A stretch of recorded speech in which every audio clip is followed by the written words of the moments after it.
Existe uma questão cultural na qual todos nós estamos envolvidos. Tá. Desde a escola, do ensino fundamental, do ensino médio, nós entramos num modelo acadêmico, num modelo de ensino, num modelo de escola, preparado para formar operários para as fábricas. Ok. O modelo de ensino nosso, ele data da Revolução Industrial. Então, aquela coisa bem da sirene tocando, não é aquela coisa do horário do almoço, aquela coisa bem de fábrica. Então, é um modelo que forma numa linha de montagem mão de obra para o mercado. E que bom, porque o mercado precisa de mão de obra. Então, está tudo certo. Acontece que, para você sair dessa linha de montagem, para você sair desse rebanho que é criado um rebanho, e esse rebanho vai seguindo, um boi na frente do outro. Então a visão do boi de trás é a bunda do boi da frente, com o rabo balançando de um lado para o outro. Então você passa a sua vida enxergando a bunda do boi da frente. Perfeito. Sair dessa linha de montagem requer muita coragem, não é fácil. Porque, mal ou bem, seguir a boiada dá uma sensação de segurança. Você está todo mundo indo para um lado, você se sente mais seguro indo para o mesmo lado, quando, na verdade, você deveria justamente para o outro lado. Por que as pessoas se sentem mais seguras indo para um lado onde todos estão indo? Porque é o sentimento de manada, é o sentimento que você tem, você é parte de uma massa. As pessoas gostam de fazer parte de um coletivo. Se der ruim, dá ruim. Dá ruim para todo mundo. Então, tem desculpa. É como se fosse diluir o seu risco, entendeu? Eu estou diluindo o meu risco se eu estou junto com todo mundo. Também deve ter uma questão uma questão antropológica, essa questão da autoproteção. Se você, obviamente, num cenário mais hostil, se você voltar alguns milhões de anos atrás, você numa tribo está muito mais protegido para lutar contra predadores, por exemplo. Mas o fato é que para você se destacar, você tem que, em algum momento da sua vida, sair dessa manada. Como você vai sair desse rebanho? O que é esse rebanho? Esse rebanho segue ensino fundamental, ensino médio, faculdade, emprego e INSS. É isso aqui, ó. É esse o ciclo. E morre.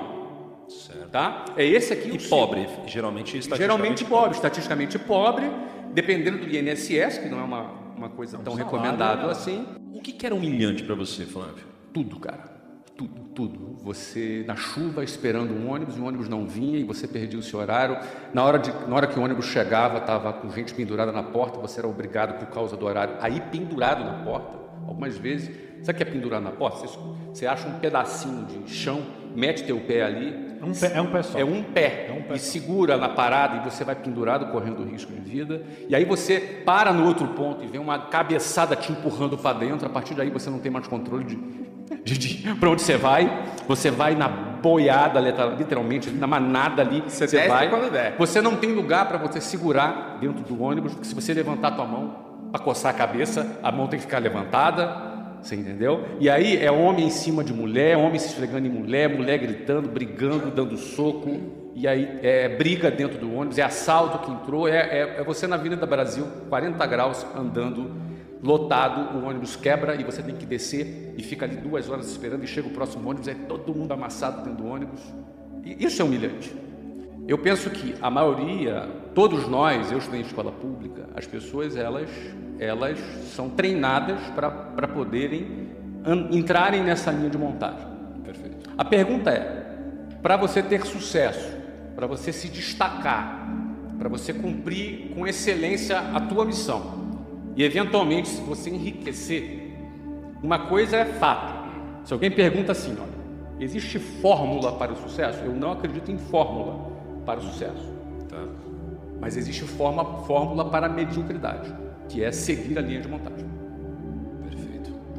Porque se você faz o que todo mundo faz, você vai chegar no mesmo lugar que todo mundo chega, por analogia, por pura lógica. Se você dá todos os passos que todo mundo dá, você necessariamente vai chegar no mesmo lugar que todo mundo chega. E na melhor das hipóteses, você estar na média já é uma vitória. Entendi. E a média é a mediocridade. Mediocridade é o lugar da média, das médias. E a maioria vai estar nas médias, com essa razão de Pareto, 80-20, 80% não é? Vai produzir 20% e 20% vai produzir 80%. Então, a maioria vai ficar nas médias. Mas a maioria por quê? Porque são as pessoas que vão seguir esse modelo, porque é muito difícil sair desse modelo. É muito desafiante, dá medo você sair dessa linha de montagem. Então, o que acontece? A maioria vai. Então, para você necessariamente ser bem-sucedido, se destacar, não ser um a mais nessa multidão, você vai ter que se desprender dessa manada. Aí começam os problemas. O primeiro desafio é a coragem. Aliás, antes da coragem, o primeiro desafio é você não se conformar com a manada. E aí tem uma diferença entre se conformar e ser uma pessoa grata, satisfeita. Porque a gente aprende a agradecer a Deus por tudo. A gente aprende a ser grato. E isso é bom. A gratidão é uma coisa que ajuda a nossa saúde mental. E a gente que começou pobre na vida, aprende a ser grato pelo feijão, arroz e ovo que está comendo. A gente aprende a agradecer e ser grato. Isso é muito saudável. Mas gratidão está ligada à satisfação. Mas isso não está ligado à conformação. A palavra conformação está ligado à mesma forma, conforme, a mesma forma. Quando você se conforma, você ganha a mesma forma da manada. Se você se conforma, você será como a manada. Vai mugir como a manada. Vai andar dentro dela. Mas o primeiro desafio é você olhar para aquilo e falar, eu não quero isso aqui. O primeiro desafio, quem assistiu o filme Formiguinhas, antigão, fala justamente de uma formiguinha que não queria ser como formigueiro. Teve vida de inseto, também tem o mesmo arquétipo. Então, o primeiro desafio é você olhar e falar, eu não quero isso aqui.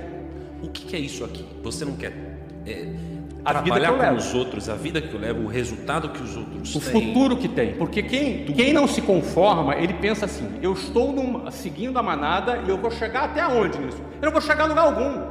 Ele consegue pensar um pouco à frente. Eu tinha uma mulher no ônibus que eu pegava, eu evito falar, nunca mais eu encontrei, mas o nome dela era Ilka. E a Ilka, ela era a prefeita do meu ônibus. Prefeita do ônibus. Caralho. Funcionava assim. A gente pegava o ônibus do ponto final. E ela era que organizava tudo. Ela era xerifona, entendeu? Organizava tudo. Natal tinha amigo secreto. No ônibus? No ônibus. Uma pessoa ou outra fazia aniversário, ela chegava lá, tinha um monte de bolinha dentro do ônibus. Cara. Então, ela tentava transformar aquele ambiente hostil numa coisa mais agradável. Achava bonito o trabalho da Ilka, mas ela há 40 anos pegava aquele ônibus. E eu olhava para a Ilka e me dava um certo desespero, porque eu olhava para ela e falava, eu não quero estar aqui daqui a 40 anos. Eu não quero ser a Ilka. Eu não quero ser a Ilka. Eu não quero estar aqui daqui a 40 anos. Por mais bonito que fosse aquele trabalho, era um trabalho de quem se conformou. Ela ganhou a forma. Eu não quero ganhar essa forma. Você entendeu? Então, tem uma imagem que eu costumo falar, que é quando eu pegava lá um ônibus 5 horas da manhã, e no inverno é de noite no Rio de Janeiro, e como é um pouquinho mais frio do lado de fora, e você tem ali 8 pessoas por metro quadrado respirando no mesmo lugar, ficava um bafo que embaçava todos os vidros. Então eu lembro que em situações como essa, eu ficava ali de frente para uma janela, do lado de fora escuro, e a gente passava a mão ali no vidro, aquela baba, né? Aquele vapor d'água ali, que era resultado da nossa respiração, a gente passava ali e eu ficava olhando para o meu reflexo no espelho no ônibus. E eu me via naquela situação. E eu me recordo bem de falar, cara, eu vou sair daqui, eu não quero ficar aqui. Aqui não é o meu lugar. Então, eu acho que o primeiro ponto é você dar um basta para você não se conformar com aquilo. A primeira coisa, esse é o primeiro ponto, porque a gente acaba se acostumando na nossa vida e tolerando determinadas coisas. Porque é claro que na minha situação hoje é mais fácil falar, mas eu estive naquela situação dentro do ônibus que a gente está falando aqui. Então penso que primeiro é questionar. O primeiro questionamento, eu não vou sair daqui, não tem solução isso aqui. Daqui a 30 anos eu vou estar aqui, é isso que eu quero para a minha vida? Não. Se é não, eu tenho que sair daquele ciclo. E você não precisa saber o que você tem que fazer, é só você tem que saber que você tem que sair. Você precisa tomar uma decisão de sair. Depois, pensando que você decidiu sair, você vai fazer o quê? Tu vai começar a pensar em soluções. E eventualmente você vai achar alguma solução. Eventualmente você vai achar alguma solução. Não tem garantia de nada aqui. Mas a garantia é o seguinte: se você não questionar, é garantido, você vai ficar lá dentro para o resto da vida. É garantido. Bom, então você tem que sair daqui e pensar em sair. Aí quando você toma uma decisão de sair daquela situação, você vai ter que enfrentar uma outra situação que você mencionou: os amigos. Isso aí é complicado, cara. Porque a decisão de sair da manada, os primeiros metros longe da manada, a manada te vê saindo dela. E a manada te julga. E a manada te julga. Te põe medo. Te faz terrorismo.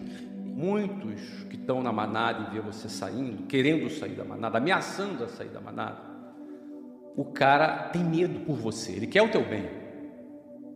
Então o lugar mais seguro dele é a manada. O pai dele estava na manada, a avó dele está na manada, o avô dele na manada, a família, os irmãos, os amigos, todo mundo ali na boiada. Quando o cara ameaça querer dar uma saidinha, as pessoas têm medo. Alguns fazem chacota. Então, assim, o cara que decidiu sair do ônibus, agora ele vai buscar uma outra solução. Porque, vamos lá, para eu ter sucesso, essa é a pergunta. As pessoas são bundonas, não é? Para eu ter sucesso, para eu sair e crescer, eu vou ter que sair da linha de montagem. E na hora que eu sair da linha de montagem, quem convivia comigo vai se incomodar. Uns por preocupação, outros porque prefere dizer que você é um sonhador, um iludido, um bobalhão, acredita, pensa grande demais, é sonhador demais. E as pessoas dão risada. Tem quem torce por você, mas tem medo e quer te proteger. Geralmente a nossa família quer o teu bem, torce por você, mas tem medo de você se frustrar. Talvez ele tenha se frustrado. É muito conveniente para uma determinada estrutura convencer muitas pessoas que elas dependem do Estado e que elas são pobres, que elas não sabem tomar as suas próprias decisões. Então, já que ela não sabe tomar suas próprias decisões, vamos fazer o seguinte: vamos pegar 8% do salário da pessoa e botar no fundo de garantia. Isso aí. É para sua proteção. É para sua proteção. Agora, esse dinheiro vai ficar lá aplicado a 3% ao ano mais TR. TR é zero. É menos que a inflação. O cara pega meu dinheiro e põe no moedor de carne. Põe no moedor de carne, pra você, mas é para te proteger. Mas eu tenho o INSS que é para te proteger também, né? Eu desconto lá 15% do seu salário, o empregador bota mais 15%, você pega 30% de tudo que você produz durante uma vida inteira, aí você morre. Esse dinheiro fica para quem? Fica para o Estado. Esse dinheiro pagou os aposentados. Se esse mesmo dinheiro fosse colocado numa previdência privada, se você morresse, aquele dinheiro todo acumulado iria para o seu filho. Se esse mesmo dinheiro estivesse no fundo Arca, por exemplo, o dinheiro iria para o filho. Ou seja, mas é para te proteger. Então é muito conveniente você ter, para uma determinada estrutura política que disputa poder, você ter um grupo de pessoas, um conjunto de pessoas que dependem do Estado, que acreditam que dependem do Estado. É muito conveniente, porque isso dá voto. Agora, o cara que está ali na média, vamos lá, ele questionar, ele tem que questionar. Se ele não questionar, daqui a 40 anos ele vai estar lá. Se ele se questionar, aí ele talvez tenha coragem ou não de sair daquela linha de montagem. Aí começa a funilar. Aí quando ele tem a coragem, ele vai ter que vencer o próximo obstáculo, que é a pressão de familiares, de amigos do seu ciclo de relacionamento. Nós temos a necessidade, o ser humano em geral tem a necessidade de ser aceito pelos seus peers, pelos seus próximos.